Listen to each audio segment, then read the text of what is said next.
Hey, what's going on? It's Dr. Mike T. Nelson here with the final step in the 7-step stress solution. And today, the last one, we're talking about meditation. And you probably heard a lot about meditation lately, and for good reason. There's a ton of data on it. Well, this particular study from 2012 looking at immediate and long-term effects on meditation on acute stress reactivity, cognitive functions, and intelligence. And while it's a little dangerous to always skip to the conclusions, but in this case what they found was the practice of meditation reduces psychological stress responses and improved cognitive functions. And the effects were pronounced with a practice of meditation for a longer duration than 1 month in this case. And that's one of the big things that I've realized myself. I've been working on meditation off and on for a couple of years, and up until recently, I would say most of that has been actually not practicing.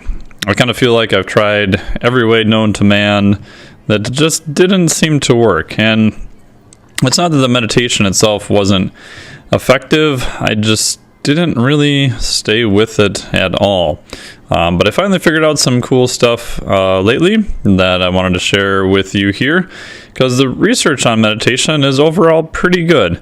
Now, of course, not every study is going to say it's the greatest thing ever, but there's a fair amount of good data on it right now. Here's another one. Granted, if you want to be uber picky, not in the world's best journal, but mindfulness meditation improves cognition, so evidence of a brief mental training. And the short version here suggests that 4 days of meditation training can enhance the ability to sustain attention, benefits that have been previously reported with long-term meditators.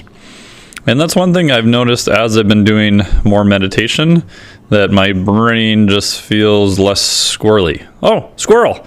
And not really distracted by as much. And after doing it for several months now, I can definitely tell a difference on the days that I do it and the days that I do not do it. Although I will disagree a little bit with this study, I didn't find a massive effect after 4 days. For me, it was actually a couple weeks. I've had some of my clients do it too, and in general, they find there is an acute benefit, but the benefit seems to get greater and greater with more practice. Not something like caffeine, where you're going to see a massive effect in a short period of time. But like I said, not all of the data is extremely positive.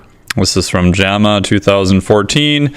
Meditation programs for psychological stress and well-being, systematic review, and meta-analysis. So meta-analysis is one of those fancy words where we take a whole bunch of studies and put them together based on specific criteria. And what they found was, after reviewing 17,801 citations. Again, that's just the number that they looked at in total. They included 47 trials, right? So they didn't pull every single one of these, but they took 47 trials with 3,320 participants. Mindfulness meditation programs had moderate evidence to improve anxiety. So for the Uber stats geeks, I left the effect size in here in the CI. So this was at 8 weeks. Helped a little bit with depression. Again, effect size there of 0.3 at 8 weeks. And pain, so 0.33 on the effect size there. However, low evidence to improve stress, distress, and mental health related quality of life. Again, you can get into all sorts of uber specifics in this, and what exactly did they look at, how did they measure stress, distress, things of that nature. But for some things, and again, this is a pretty big meta-analysis, and meta-analyses have their weakness too, but they showed that it was helpful for anxiety, depression, and pain. What we do know, looking at physiology, is that breathing and heart rate are directly connected to each other. wouldn't say really directly, but they are highly coupled to each other, right? Because as your lungs are breathing, you're taking in oxygen, getting rid of CO2, and we have to get that to the rest of the body. So it's going to be very much tied to heart rate. And we know this, and I talked a little bit about this in the HRV module, all the way back in step 1 there, that if you slow your breathing rate, in general, you will slow your heart rate. If you increase your breathing rate, you will increase heart rate, all things being equal. So this is an interesting study. So how does the body affect the mind? The role of cardiorespiratory coherence in the spectrum of emotions. Coherence is something I'm not going to spend too much time on, but if you remember back on module 1, we were talking about the autonomic nervous system and how I highly recommended using heart rate variability to measure that. So if you remember back to that, if you have HRV baselines and you start to do more meditation, you can check to see, is there a change in resting heart rate, and is there a change in your chronic HRV? I played around with some stuff with just the meditation in and of itself, and with some other stuff, I've noticed I can get an increase acutely in my HRV of around 5 to 15. Now again, that's doing HRV in the morning, doing the intervention here, and then doing the HRV post, which again has some issues because we don't know if this bump will stay for how long, right? And I have noticed that my HRV generally will go up a little bit. So higher HRV is slightly better, but the effects of this were quite chronic, meaning I needed to be pretty consistent with meditation practice and do it on most days to see the effect of it. But from a physiologic standpoint, we do know that breathing rate, again, is tied to heart rate. So if you want to have a period of being more relaxed and dropping heart rate, we know that doing some breathing techniques is directly associated with that. So there's all sorts of different meditation techniques you can use. I wouldn't really say one's better or worse than the other one. But the one I've had the most effect with is from Wim Hof. So this was first introduced to me by Mike Bledsoe. So thank you very much to that. So these are the steps that I took directly from his website there. I just added in my own little spot there. So first step is to get comfortable. Sit in a meditation posture, whatever is most comfortable for you. Make sure you can expand your lungs freely without feeling any constriction. Recommended to do this practice right after waking up, since your stomach is still empty, or before a meal. I have found that does seem to help the most. If at all possible, I find that it's most effective done in the AM, but I do have some clients who do it in the PM also. My preference for position is to lay down flat and to have your knees bent, so your knees would kind of look like that. What this does is this flattens out your low back, and that puts your diaphragm in a much better position.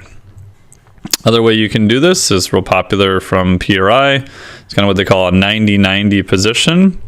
And in essence, you're just putting your feet or your legs up on something so that this is your femur, your upper leg, your lower leg. And again, the key part here, trying to get our back nice and flat. This also helps for various other reasons I won't get into, but it puts you in a better position to make breathing a little bit more mechanically efficient. So then recommendation 30, what they call power breaths. So imagine you're blowing up a balloon. Inhale through your nose or mouth and exhale through the mouth in a short but powerful burst. Keep a steady pace and use your midriff, right, stomach area fully. Close your eyes and do this around 30 times. So symptoms could be lightheadedness, tingling, or other sensations in the body. So I usually follow that pretty close. What I found is I do like to inhale through my nose. I do like to keep them relatively short, so a pretty short inhale. And the exhale, I just kind of sort of open my mouth and kind of let the air fall out. I don't do much of a forceful exhale most of the time. I just found that for myself, that's a little bit more relaxing. And what you're really trying to do here is what's called the belly breath. So when you're breathing in through your nose, your stomach should rise and go up a fair amount. So if you have a hard time doing that, put your hand over your stomach and get that hand to go up most. And that does take a little bit of practice for most people. So after 30 rapid successions of breath cycles, draw the breath in once more and fill the lungs to maximum capacity without using any force. Then let the air out and hold for as long as you can without force. Hold the breath until you experience the gasp reflex. So I've modified this a little bit. So what I find is that after the 30 rapid succession, and again, this can be 40, whatever you feel works best, I'll actually inhale as hard as I can through my nose and my mouth. So I'm trying to expand into my belly a little bit and expand into my lungs as fully as I can. And then I'll hold that for around 10 to 15 seconds. I find that for myself, that works the best. And then at the end, I will exhale as hard as possible and then hold. So basically, I'm going to inhale and hold for 15 seconds, then exhale as hard as I can, and then hold at that point for what I will do is just count at that point. I've got a little summary on the next page for you that'll probably make it a little bit easier. So I recommend doing it first thing in the morning. I prefer to doing it outside if you can. Like I'm in Minnesota here, so it's starting to get a little bit cooler at the time of this recording. So I just use a yoga mat and just bring it outside because the ground tends to be pretty wet. Neighbors look at me a little weird, but they're used to that by now, as I'm known for playing loud, crazy music and carrying stuff up and down the street or putting very odd shit over my head. So I would recommend using a yoga mat outside if you can. What I found paradoxically was I played a lot with much shorter periods of time, and it just never really seemed to work very well for me. I've noticed this with other clients too, that if I had only, let's say, 5 minutes, I spend most of the 5 minutes trying to convince myself I need to do this and that this really should be relaxing and that I'm horrible at doing it and I wasn't very good at clearing any of my thoughts. So I found by doing the Wim Hof method was much better because that gives me something to then focus on. And I found by having a longer period of time that if I can even just get in a couple good minutes where I feel really nice and relaxed at the end, that's still a win. If I had only like 3 minutes, I feel all this stress to like, oh, you got 3 minutes, you gotta hurry up and meditate, you gotta get in a nice relaxed state. Oh crap, you used up like a whole minute of it already, you've only got like 2/3 of your time left, and yeah, that was just not very good. So I found paradoxically by having a longer period to start that allowed me to make better progress.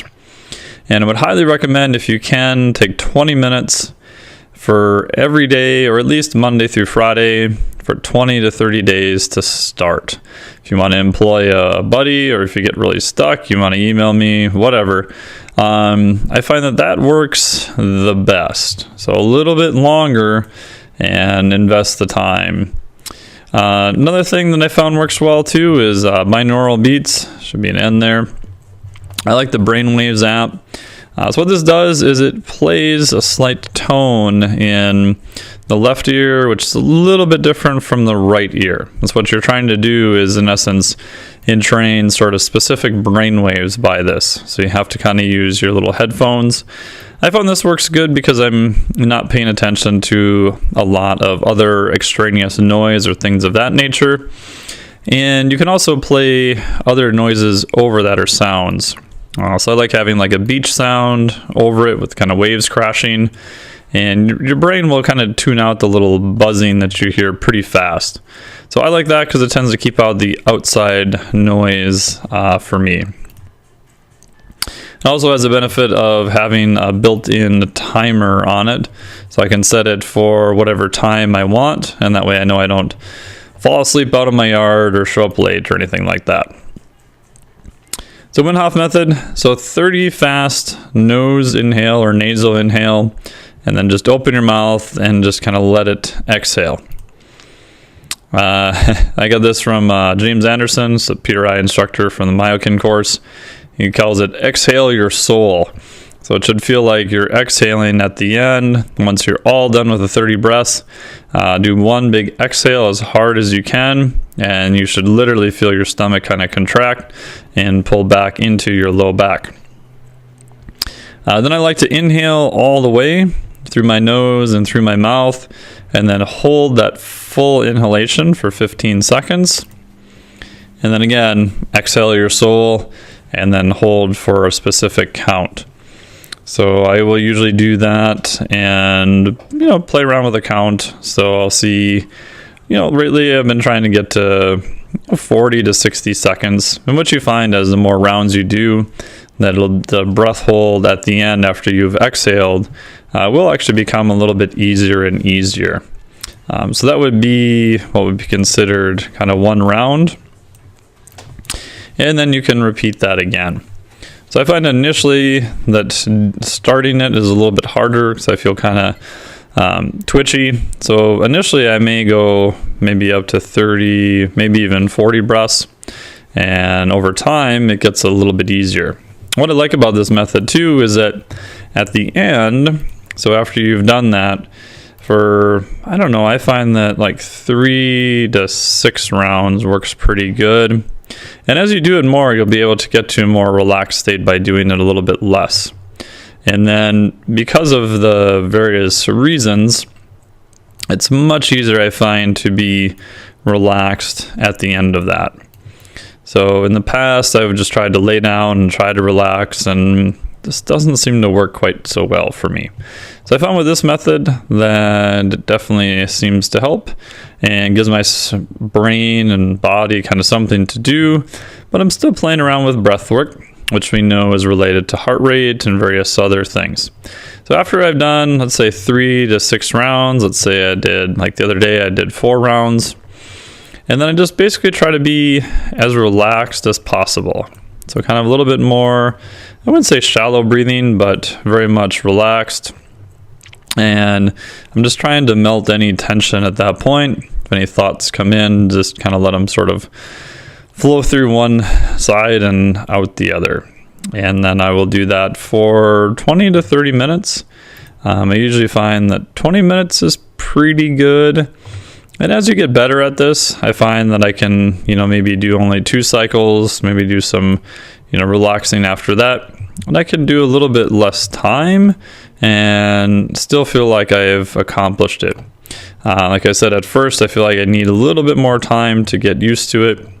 And that's what I found that works the best. Again, there's other apps you can get too. I know the Headspace app has been quite effective for different clients and other people I've worked with. It's a little bit more on the guided meditation side, which is good. Again, it's just, what you find that works best for you. So that's the meditation area. Again, I would highly recommend this, even though it's the last step here. Not because it's not effective. The reason I put it towards the end is that it does take, in my experience, a fair amount of commitment up front to do it. It does take, I've noticed myself and with clients, about 2 weeks of doing it pretty continuously before you really kind of start to feel a difference. And at that point, if you miss a couple days, you do notice more of a difference then. So it's something that definitely builds up over time, but I've also found that it's a good way to be a little bit more relaxed, and for myself has been very beneficial to buffer some of the effects of stress. So there you go. I would definitely highly recommend it. And again, if you have any questions on this, drop me a line. My email is just drmike@miketnelson.com. So thank you very much.